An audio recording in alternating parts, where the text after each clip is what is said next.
Hello friends and welcome. Today we're going to talk about understanding your purpose in a game and then the positioning and decision making you need in order to fulfill that purpose. This right here, this is high level impact right here. This is top-notch decision making. I am winning the team fight for my team standing in these trees right now. At the start of every game, you have to try to figure out your purpose. And this is the hard part because every game is unique. So we're going to break down this particular game and hopefully it helps you with your future decision making. I am playing position 5 Vengeful Spirit here, and the stun, the wave of terror, always useful every game. Swap though, how we use swap changes in the game as well as how we're going to itemize. So defensive swaps, always a possibility, but what about aggressive swaps in this game? So the draft is a little funny. It's sniper carry, keeper mid, snap off lane, and then enigma 5. I know, very funny, but there's a lot of good swap targets here. So sniper and coddle, they tend to be backline cores, same as snapfire actually. So I could swap them into my team, get them killed. Swap could cancel snapfire's ultimate or just a stun as well if she's in range. Enigma, black hole, that is the big one. So even if he builds BKB, I can swap to cancel that. If he builds BKB Lincolns, I can't deal with that on my own, but I could still swap a teammate out of black hole. My team can potentially deal with everything else. Mars Arena to block sniper out of the fight, BKBs to deal with the magic damage from the backline cores of like Snap and Coddle, but no one else can really deal with black hole except me. I mean, Phoenix Egg, sure, but Phoenix Egg takes forever, right? The entire black hole has gone on at that point. So I am the only one who can deal with black hole, and that makes it the most important thing for me to deal with. That's why I have built Aether Lens and then picked up Eye of the Vizier, even choosing it over Philosopher's Stone, which was a difficult choice, but I really want the cast range, and then I went ahead and built a Blink Dagger. This massively extends my useful range, so I can like blink this far and then my swap is this far, which means black hole could be happening like over here and I can get in range to either cancel the black hole or save a teammate.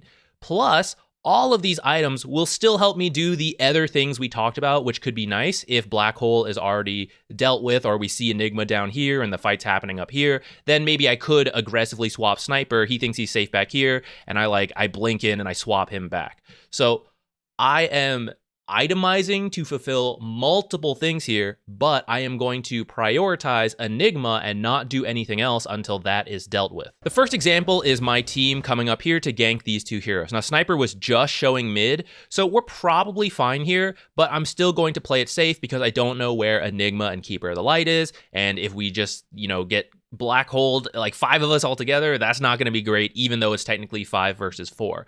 So what a lot of people would do here is that many supports would just blink in and start, casting your spells, auto-attacking, but that's not what I want to do. I want to keep in mind my purpose. I don't know where Enigma is, so I can't use these abilities quite yet. I will try to walk in and help out, so you see me just like coming up here. Snapfire actually started TPing away. Now, fortunately, that dead shot canceled it. If the TP was about to complete, I would then blink and stun, most likely, since I knew Sniper was down there, and I'm thinking, like, Enigma's probably not, going to choose this fight. But until that moment, right, it takes a while to channel TP. I'm going to wait as long as possible to see if someone else can deal with it, and only at the very end will I commit the blink and the stun to get this kill. Otherwise, I'm going to hold it and see if Enigma comes in, or see if I can get anything else. So you see my team comes in. We probably overcommit a little bit on this, but we're gonna grab the Snapfire kill. Now here, I could maybe, swap this Spirit Breaker, get ready for that, but I'm gonna hold it, see if he starts charging away.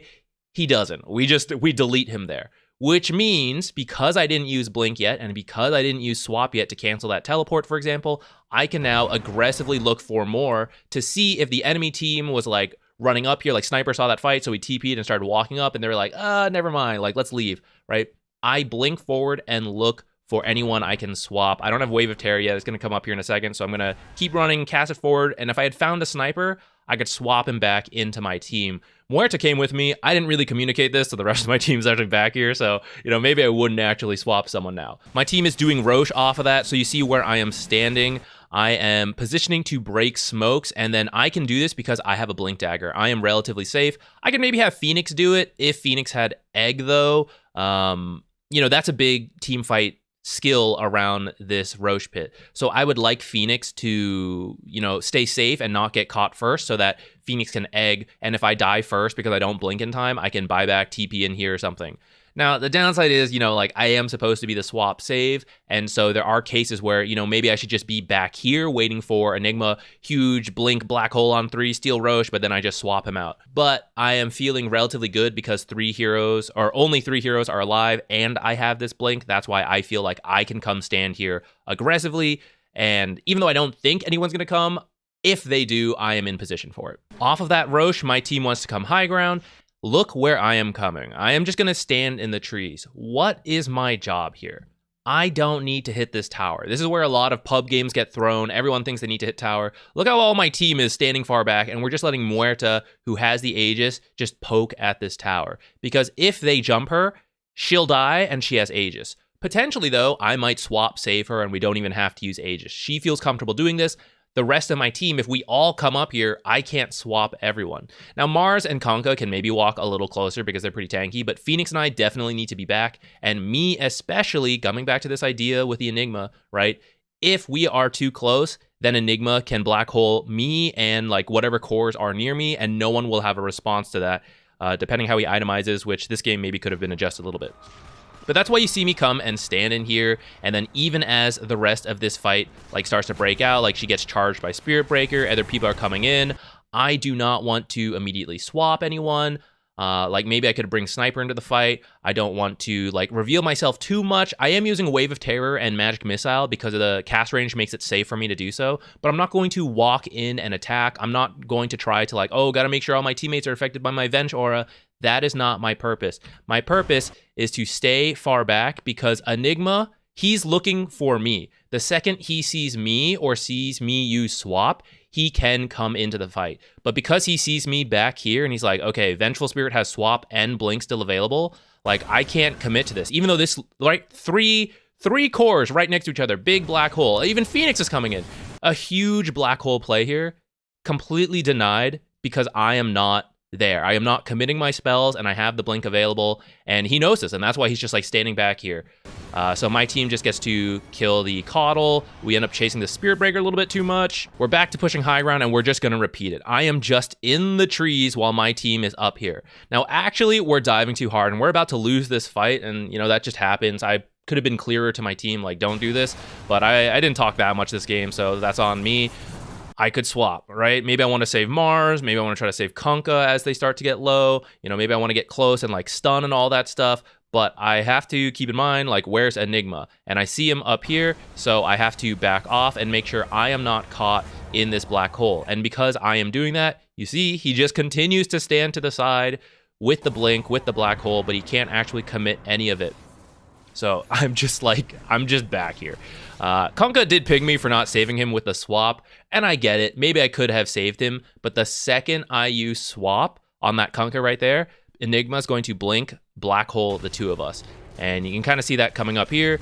He decides, okay, it's time to commit. Like, we killed Conca, Mars is gone, like, maybe we can get something. But I'm here, just instant swap.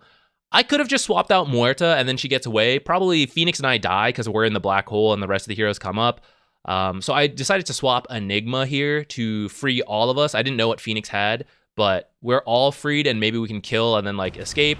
In the end, we actually end up dying here, but we do get the Enigma kill, and Muerta actually manages to kill Coddle, which I think is a better outcome than if I had swap saved Conca. I think 3 of us die without getting any return kills, and Conca maybe lives. Now, we do end up losing this fight, even though it was a Coddle buyback. Like I said, it's because we ended up diving too far. If we just repeated what we did earlier with Muerta hitting this tower, I think we would have been fine. Although maybe we could have waited for our abilities to be back up anyways. In the mid to late game, sometimes all you have to do is follow your core. So you see here, I'm just kind of like hugging this tree line, being near Muerta. I can be extra far back because of the items I have. If not, I'd be a little closer to make sure I'm in range of just the regular swap without any of these items. And I don't want to be too close to her. I don't want to help her hit creeps, any of that, because that's going to show where I am. And that means if they're thinking about ganking Muerta, but I reveal myself, they're going to say, hey, wait, can't kill Muerta because she'll just be swapped, so I should just kill Vengeful Spirit first, and then maybe we can kill Muerta. So it's very important for me to stay out of sight and away from her, because if I'm just next to her, like she's coming up here, right? And maybe we think we're safe. Like, I don't know where the enemy hero is. I'm like walking right behind Muerta. But if the enemy team has an observer up and they're smoked, they suddenly see 2 of us together, they can now come and commit and get both of us. So even though I don't think there are any enemy heroes here, because there is a risk of observers being in the game in this area, I have to continue to stay far behind Muerta. Nothing actually happens here, but I still wanted to talk through it because it is good practice. Oftentimes I'll see support players feel like, oh, we're safe, and then they'll break these habits. They'll get close to Muerta, and sometimes that's okay, but sometimes that's going to bite you in the ass, and then you're both going to be killed together. So it is good to still position safely, even when you don't think, you could probably get away with not doing it. We killed Spirit Breaker while taking this tier 2 tower. Coddle's over here, so my team's trying to take a fight, but I think the positioning's pretty awkward because these towers are still up, which means I have to be really careful of how I move in this fight because I don't know where Enigma is. He could TP to either of these towers. Maybe he's already down here. I just have to be very careful of how I show myself. So as we walk in here, I'm going to try to like stay at the edge. I actually shouldn't have even left high ground yet. I should have stayed further back. This is like the first time I ever had like blink in this amount of cast range. Looking back on it, I could be like back here and still helping out all these heroes, right? So I could have stayed on the high ground to continue to stay out of sight. I mean, maybe they have vision here, but I don't know for sure. And they definitely have vision of me on the low ground. So I might as well hedge my bets, stay up here. I pick up the glimmer from the courier. So I activate it so that even if they do see me, maybe I'm invis, maybe they... like there's only so much you can watch in a fight. So if Enigma is looking at this, he hasn't actually seen me like on his screen. Maybe he sees me on the minimap, but if I go invis, right, I'm again giving myself the most chance that the enemy team does not see me, and I'm not going to commit yet. I'm not going to blink in here, stun people, all that, because I need to know where Enigma is. As I see my team starts to win this fight, I feel a little bit more confident in looking for more, and that's why you see me suddenly blink forward. I'm guessing where the enemy heroes are going to be. I think I caught a glimpse of Enigma earlier somewhere down here. So this time I was looking for him. I get a little thrown off because I think he just picked up that glimmer, so I wasn't expecting it. So he does manage to blink away, but you see what it's the same idea as what I was doing earlier. This time, I was more scared because it was like a bigger fight behind the enemy towers. So I was ready to act defensively. But as that moment passed, I could look to play aggressively. But if you commit too soon, you're going to just give up all of that. You either all get caught in the black hole, or you just get like the couple kills and then nothing else. This way, we're giving ourselves the most chance to get as much as possible from any of these fights. Off of that fight, and then one more pickoff, Muerta feels comfortable to push up further because I am behind her. This is maybe a little risky because actually I don't have swap yet. I don't know if she realized that or not. But in theory, I would just swap her out of here if she's in trouble. And that's why even though like the rest of my team is not here, she feels comfortable doing this, along with just feeling really strong right now. Fortunately, swap comes up just in time, so now I'm going to swap her out. Enigma was glimmered for a little bit, which is pretty cool tech idea since Lincoln's glimmer is pretty expensive, or Lincoln's BKB is expensive. He just glimmered himself, and I didn't have vision to swap him. But this is why Venge is just good versus Muerta. I can swap her out. And then this is extra cool tech with the Blink Dagger with the new Nether Swap, giving you a barrier to all damage along with this talent I took at level 10. It means like even though I took damage from swapping into the black hole, it didn't break the barrier, so I'm actually able to just blink out right after that, and now both of us get away. So by staying near Muerta and staying back, I did not get caught in the black hole. I was not killed by Spirit Breaker, who saw me too close up. We were able to take a barracks and both get out alive. We're going to zoom out for this so you can see this idea a little more clearly. I, on the Vengeful Spirit, am always going to be looking for Enigma, and he is going to be doing the same for me. If I get too close to my team, he will blink black hole. If I do not show and I stay out of sight, he cannot do anything. So even though I'm out of the fight, he's out of the fight. And I have an easier time throwing in like Wave of Terror, stuns, glimmers than he does, right? His spells aren't really meant for that. He's looking for the big team fight. So by staying out, I am, arguably having a bigger impact than he is staying out of the fight. So we're just going to zoom through this because you'll see like I'm always just staying in the back. My team, maybe going a little deeper than I should. Enigma constantly moving like around. Where the heck is he? Constantly moving around, trying to like catch us on the side, stuff like that, looking for me. Kunko was actually pushing bottom in this time, and this is maybe a mistake on our part where we could have thrown a little bit, but Because of this, we're like all rushing in, and this is where I start to mess up a little bit. I'm getting caught up in the excitement of this fight, so I'm getting too close to Phoenix there. I am going to throw a stun, but I'm not going to like blink in, try to help kill him. So at least I'm doing that, but you see, I'm getting real close. And if Enigma was closer, if Sniper was in position, maybe this could be the commitment. But fortunately, several of them are dead, so we're not that scared. But as Spirit Breaker gets close to respawning, and then, I don't know, like, I think I was looking for the aggressive swap on Sniper because I was feeling overconfident with people dead, but you see, like, that could have been a big black hole into Sniper just killing 3 of us there, so pretty risky on our part. We again like commit really heavily on a Sniper that we don't really need to. Like, we already took this Rax, we should just back off, either get Roche or just like repeat, just have more to hit these towers while I stand back and protect. But because of this, I also get baited to like run in, and then he finally sees like 3 of us together. So he's going to blink for the black hole, and I am so lucky I do not get caught in this black hole. But it's not from good play on my part, right? I got caught up in what was going on. I should have had the discipline to see like, okay, my team's kind of diving a little bit, but I still have to be in the back with the blink swap. I did not. I get pulled in, not literally from the black hole. I'm like at the event horizon or something. But fortunately for Enigma, I'm an old man, and I thought I was black holed when I wasn't. So then I was like, oh wait, I could have swapped. So he still kills Morta. I get pinged for that. You know what? Fair. Probably deserved that. I could have saved her life. But that is exactly what he was looking for, right? As soon as I stepped in too close, he went for his blink black hole. And that's why it is always this positioning game. I have to stay far back, or otherwise this kind of stuff can happen. And it really should have been all 3 of us caught in that black hole, and then maybe Sniper like killing off these 2 heroes uncontested, or if other stuff had happened, maybe he could have killed the 3 heroes in the black hole. So we just kind of get lucky that we're ahead, and like it was kind of a weird time to go. But in terms of positioning, you see what I'm talking about. And for the record, we do actually lose this fight. So that kind of shows you the importance of me staying back, saving Muerta, and then maybe this fight would have looked different. Off my team being dead, I just want to highlight, it would be nice to shove out lanes, but it's really dangerous versus Spirit Breaker, and like Sniper will kill me in just a few hits. You know, Malefice into the rest could get me killed. So I'm just going to play it safe. I'm going to jungle back here, and then even as this pushes into my tower, I'm just going to give it up.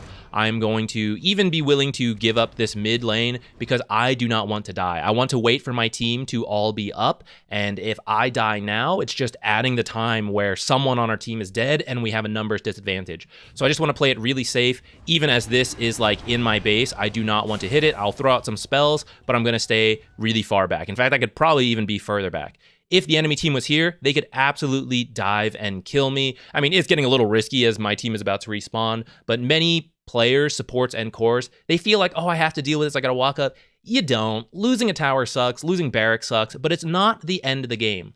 Dying and extending the time your team is at a disadvantage could lead to the end of the game. So sometimes you just have to cut your losses. And in this case, the enemy team's tilted out, so they're all doing their own thing. Otherwise, they probably could have taken this tower. But if they were all here, all I have to do, throw out my spells, throw a fortify, wait for my team to respawn, and then we're good to go. And that's why you see me so far back here. Jumping ahead, my team is going to find this Spirit Breaker kill and then look to push high ground. Just because we have a kill, nothing has really changed. I am still just going to play it safe in the background. I'm going to take his gem, and then I'm just going to like wait back here. You know, place the sentry, stand in the back to make sure I can blink swap. Honestly, this is probably a little close. I could be, you know, even further back. I'm feeling a little safe because I have the smoke on me, but I probably could be a bit further back. We're gonna like, again, kind of like do a little bit of a dive. It's a little risky, but Spirit Breaker's up and we have Aegis, so it's probably okay. But I do not come in on any of this. I stay in the back, tempting to swap Kunkka, but as soon as I swap Kunkka, the black hole play opens up. So I'm just gonna wait to the last second possible and see if I actually have to swap him. He does look like he gets out, so I don't do anything. Mars pretty far in here. Again, just waiting to the last second I actually need to do it. And then there, I'm like, okay, one lucky crit from Sniper and he's dead, so I'll swap him. And as soon as I swap, I tell my team, we all need to get out right now because I cannot cancel black hole. I didn't say it in such a wordy thing, right? But I'm pretty sure I yelled, like, I don't have swap, get out.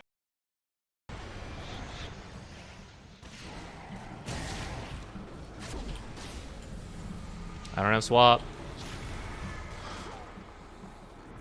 And here is Enigma's perspective, right? This is what he was waiting for. This is what he's looking at. He's waiting for this blink to happen. The second he sees it happen, Boom. He's going to like blink in here. But you see he's actually just a little off the mark on the blink. He meant to blink a little further, and then he would have had a 4-man black hole, and I would not have been able to cancel it, except for the fact that he doesn't have BKB. Like, this is where I said the itemization got a little weird. Now, fortunately, actually, the silence also would have canceled this BKB black hole, or no BKB black hole. So, would have been okay. But you get the idea. The second I used swap to save someone, it opened up the big team fight ultimate for Enigma, and he came in trying to get it. But, you know, he didn't actually get it here. Woo! Lucky us. So we all retreat, and my team is going to play safe until I have swap again. Final bit from Enigma's perspective. You see him waiting here at the edge, placing an observer to try to see what's going on, trying to catch us off guard. Sees a lot of heroes all together, so he's going to go for it. At this point, I think he's tilted. His whole team is tilted, so he just did it, even though he didn't know where I was. Just kind of hoping that I was not in the area is my guess, and that like the few seconds it would take for me to get in range, the sniper could kill, but like sniper's not in range either, and I'm actually right here. And even if I was like all the way back here, it's why I bought the blink. So I didn't have to waste like 3 seconds walking closer to use swap. Like, I need the instant swap cancel, and that's why I'm here. Boom, easy swap. Didn't expect this refresher. I thought we were about to get caught by a second black hole, but there you go. Easy kill to close out this game. Hope you guys found that helpful. If you want to see this game in its entirety with an eye tracker, it's in the VOD channel. I will link it in the description, so you can go see me play this game live and talk through it. Well, not live, you know, it's recorded, but it was a recording of the live gameplay. Or you can come see future games live at the Twitch streams, also linked in the description. Thank you for watching. I'll see you there.